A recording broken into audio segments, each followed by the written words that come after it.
Toby Talks number 4. You would think with the amount of time between episode 3 and episode 4 that I was dead. No, I'm actually alive. I was doing a ton of events. And of course, dead is the topic of today's Toby Talk. Is Dota 2 a dead game? How do you recognize a dead game? And really, why does everyone keep using the bloody term dead game? Now, for me, I put this down to something very, very simple. The second you take a step backwards, everyone's going to scream dead. This is the reason why a lot of tournament organizers will not put up $20,000 prize pool and then go back down to $10,000 because it's disappointment. You're taking away something which already existed. This is what I believe sparks the initial reaction of our game is dead. Now, the biggest one you probably would have seen is something like StarCraft 2. This is almost a bit of a contradiction when you look at it, because StarCraft 2 was getting bigger and bigger and bigger. There were more prize pools, there was more tournaments, it was more professional every time. It was really, really, it was polished stuff. And people said dead game. Now, this is because of the balance that you have. You have to have a balance between a player base as well as the esport base. A lot of people who follow me, and most people who are probably going to be watching this, come from the esport world. And the esport world is how big are our prize pools, how many people are watching our streams, how many teams do we have competing, and just the overall numbers of the event that can say, we went to something bigger. How many times do you want to see a tournament organizer saying, we broke records? This is what people justify as success in esports, because still at the end of the day, we are a marketing brand for a large portion of the developers out there, and everyone gets good feelings by saying we got bigger. Hey, puns not intended. So, people getting bigger, how do we compare this? So, I want to take it from both sides. So you can think about the esports numbers, you can think about how big we're going to get from prize pools and all that kind of jazz. And as far as Dota goes, we're not really making a step backwards. The majors and minors prize pools is still Valve pumping a lot of money into us, so the money is not really changing that much. So on that front, not much is really changing. More teams are competing. The viewership numbers are dropping. This is definitely happening. But then at the same time, you can watch something like the DreamHack Major Finals, and the numbers all of a sudden spiked back up again. So it's all about if something is there that you really want to tune into, if the timing is right, if you're not burnt out from all the other tournaments. There's a lot of factors that go into this. How many viewers do you gain? What platforms? How many boosted numbers are there? And is that actually the step that we took backwards when we stopped taking China numbers, which were heavily inflated, into our calculations of how many people were watching the Dota 2 events? So now we have more realistic numbers, more accurate numbers, and this is going to lead to a level of disappointment as well. But let's look at the other side of the coin. So, players. How many times do you get ignored when these kind of conversations come up? You are just someone that likes to play a game of Dota. You're not the rest of it. You're not like, oh, I want to follow the esports scene. I want to follow that. Remember, esports is a very small percentage of the gaming industry. In fact, most of the people who are in the gaming industry are the casual gamers. They're the ones which we're reaching later. And this is an important point. Remember this, because we're going to come back to that in just a bit later on. So we look at the numbers. So I wrote the numbers down so I wasn't going to screw it up. So the numbers, overall peaks. Now, Dota 2 peaked at 1.29 million. 1.29 million was its peak. Now, this was a while ago. I say a while ago. I think it was March of last year.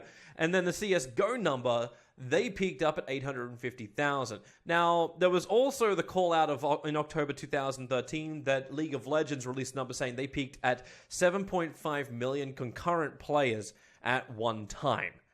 And the word concurrent. I said two things that meant exactly the same thing. So, League of Legends numbers look really good, and they were probably accurate as well, even though there's a lot of question marks about it, because it's not as straightforward as something like the Steam stats, which is where I'm pulling the numbers for Dota 2 and Counter-Strike Go. Advantage is it all goes through Valve, so that helps. There may be some numbers that get lost inside of China for this, but we're going to go as saying those numbers are accurate. Now, everyone starts to feel inadequate at this point, when I'm about to say the next number. And before you start having a knee-jerk reaction, because remember, in order to do this type of analysis, you have to have a very impartial view and understand why things are the way they are, and not just go, oh, the number's just inflated for now because it's a new game, blah, blah, blah, blah, blah. So PUBG broke all records. It peaked at 2.94 million. Now, that shattered any record of any game that was over on Steam. This is an unbelievable number. Of course, it would look like diddly squat next to League of Legends if that number is also accurate.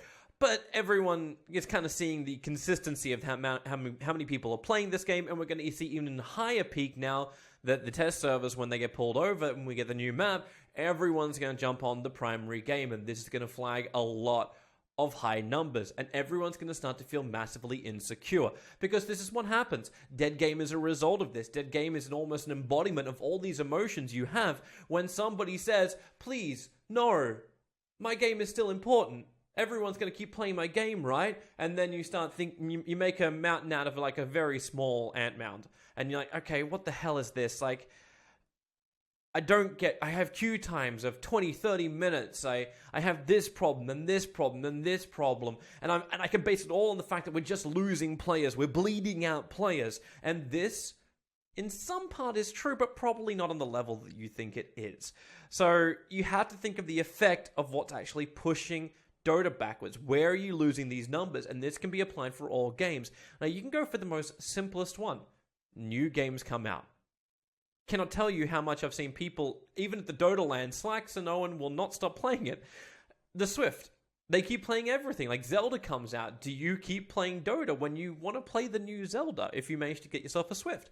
When another title comes out, so PUBG will arrive. Will people switch to a new game? Especially a game which doesn't take as much commitment, is probably less rage-inducing, and just in general less frustrating. So yeah, you're probably going to go and play a different game. You need variety. No one can play exactly the same game for 7 years. I say no one, that's an overgeneralization. There's probably people out there that can do that, but the majority will not do this. You'll look for something new, you'll look for new technology, you'll look for something that will challenge you as a gamer, and not just the same challenges over and over again. And this is something which is kind of the perk. And again, we'll get to that in just a bit. So you have other things, which is the genre decay. Now, again, we can probably go back to the biggest story of genre decay, which is the RTS engine.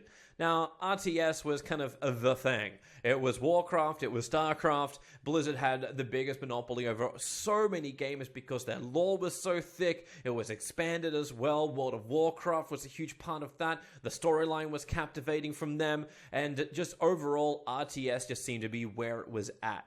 And this started to move.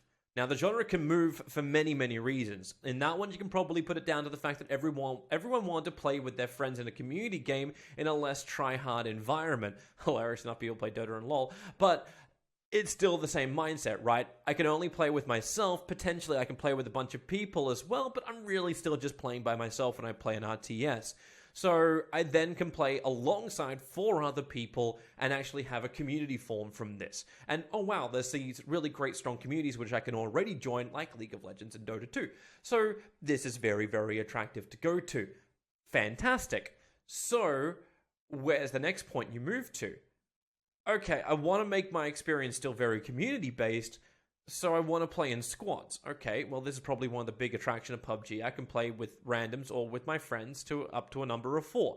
And I want a game which I can play quickly without, like having to invest too much time, and I can walk away from it when I need to walk away from it. So PUBG was able to do that because you're able to die and then you can walk away. And even then, you can just reload back in again. There's not much punishment apart from just statistics saying, oh, wow, you didn't get a chicken dinner here. And that's it. That's the only thing that's going to hurt you on that front. In Dota 2, if you walk away, you get abandoned, you get reported, you go into low priority, you end up losing MMR. There's a lot of punishment and forces you to stay in a game which can last for a very long time. Thank you, Techies Pickers, who make me last 80 minutes in every single game. Now, Valve actually came up with a really good thing, and I want to transition this now. So we talked about things which can slow it down. I want to talk about the things which Dota 2 does well to keep you playing, to keep you as an active user. Now, Turbo Mode was probably one of these things which you were like, what the hell is this? Now, it's just fast-paced Dota. For everyone who was part of the Warcraft 3 days of Dota, you would understand APEM and AP or even SD. So the competitive mode back in the day was either RD or SD. Most people would load into these lobbies because it's random draft and single draft. It's the things which didn't allow you to pick any hero because we deemed this imbalanced, and that was the way you would play a competitive game. All pick is not competitive in the old mindset. Now, we had APEM. So APEM would be all pick easy mode. And easy mode would increase the experience you'd gain or increase the amount of gold you would gain over time and basically just sped up the game. Now, Valve took this a step further. And you probably noticed too the last patch was very much, this is just a tribute to Warcraft 3 because like neutrals are sleeping now. Oh wow, I remember where that came from. And you have EM being enabled. Now, Turbo Mode boosts up a lot of stuff. So, like, the way the towers react, basically the speed of your income, the fact we can have couriers flying out, which can be immune, these type of things, like, are really, really good to speed up a game of Dota. And I can get through a game of Turbo Mode Dota in the space of 10 to 20 minutes. Now, this is less time commitment and is really what they should be pushing towards, because this is now attractive for a casual gamer. I don't have to worry about MMR. I can jump in, I can try my new item builds, I can just have a little bit of fun, and I don't care if I lose. I don't care about the result. Yeah, I can get abandoned if I leave, but the game's only going to last for 10 to 20 minutes, so am I really going to get abandoned in that time? Probably not. Am I going to go low priority? Probably not. So, really, really attractive. What else do they have to do to actually make Dota 2 attractive? Custom game modes. Now, everyone knows this system is a piece of shit. Like, no one can say that the custom game modes in Dota 2 work absolutely fine. The developers are supported in this, and this is kind of also a bit of a joke, considering the birthplace of Dota was custom games in Warcraft 3. So, the front of it should be really, really positive. It's like this should be like a crowning jewel of Dota 2. And in a way it was. The original mod tools for this were really, really good. They just need a little bit more support. It didn't really exist, and then Valve would patch the main client, but not really think about the effect on the mods, and all became a little bit too hard, and things just rotted in the background. So you got this festering part, which could have been a really cool way to chill out. A lot of people who played Warcraft 3 were always playing these mods to just slow down the pace of their lives, because Dota 2 is pretty intense, and you're just like playing a castle fight, playing Maul TDs, playing Element Gem, like these kind of things. Like, some of them still exist in Dota 2. Some of them aren't broken, like Gem TD. But there's still a lot of other issues with it. And if Valve can clean this up, then maybe the numbers start to rise. That is the positive side of things. But keep a perspective on this. Valve can do this. Valve can release battle passes and actually have us doing quests again, doing interesting things that will gain us something, because that's normally it's the reward, it's the play to win or play to skin that Valve is able to approach with, and this brings their players back in. Currently, that doesn't exist. We haven't seen the return of the Battle Pass since the new Major system came out. We know Frostifus is on its way, but when's it going to come and what's it really going to look like? How's it all going to function? The devil is in the details, and right now we have none of the details, at least for the Battle Pass system, and the details of the Major and Minor system were really overlooked, so the devil won on that front. So a lot of issues are still hitting Dota 2 hard, and then you put this in perspective with other games coming up. So yeah, you can feel inferior because PUBG and League of Legends are having these amazing events. Okay, maybe not PUBG with amazing events, but they're getting there. PUBG are having amazing numbers. League of Legends are having huge events with augmented reality dragons. All this stuff is happening around, and Dota 2 sitting there going, well, we had a rather generic NBA panel show kind of style of TI and a very awkward ending to it all where people couldn't open champagne bottles and we're like, what are you still doing here? Follow me up an elevator. So a lot of these problems were still kicking in. These need to be resolved for Dota to move forward, but you're still fighting the age game. Dota 2 is old. We've been through now 6.5 years of Dota 2.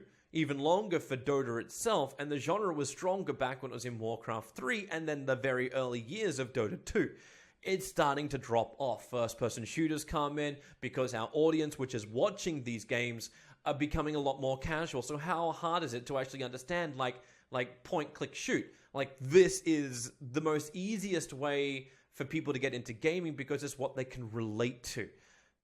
This is what needs to happen with Dota as well. It needs to be more, like, people need to be able to understand it in order to be able to move forward. So content creators need to create more content saying, hey, we're going to teach you how to play this game. We're going to make this understandable and this more understandable, because Dota is and will always be a very hard game to learn. This is the issue of the genre that you fight. So you start early and you have people educated. then you can move forward, then you can have a bigger player base, and then you can actually keep your game consistently alive. Because right now, we are going downhill. We need to try and at least flatline this so we don't keep losing players to other games, or there needs to be a second wave. I'm not saying Dota 3, but there needs to be something new to revitalize the community. And a big patch log 7.0 is not the way to do that. In fact, that loses players in a lot of ways because it's too much to learn. It's too much to come back and get. Like we already said, Dota is a very hard game to learn. I'm now going to make it harder by moving everything that you know, changing everything you know, putting in new items, which I now cast ability, which will get me a kill, but now Aeon Disc triggers, and why the fuck don't I have a kill? These are the issues that you're going to face. And we have to try and overcome them in Dota, or we think about the next one. Keep it in perspective, keep it in reality. That's what I try and do with these Toby Talks. Hopefully you enjoyed it, and we'll come back with even more of these. Put in the comment section below anything you'd actually like me to talk about, an issue that you think is there. I grabbed this one off Reddit because it was number one for a while, so throw them at me. Also, check out the other content I do on my YouTube channel. We've got the stream highlight videos. There's 2 of them for you to check out. And we're also going to bring back the casting lessons as well. I'm now in my studio for a couple of months, 2 months before I'm actually back out on the road again. So content pump out time is coming your way. Thanks for watching, everyone. I'll see you next time.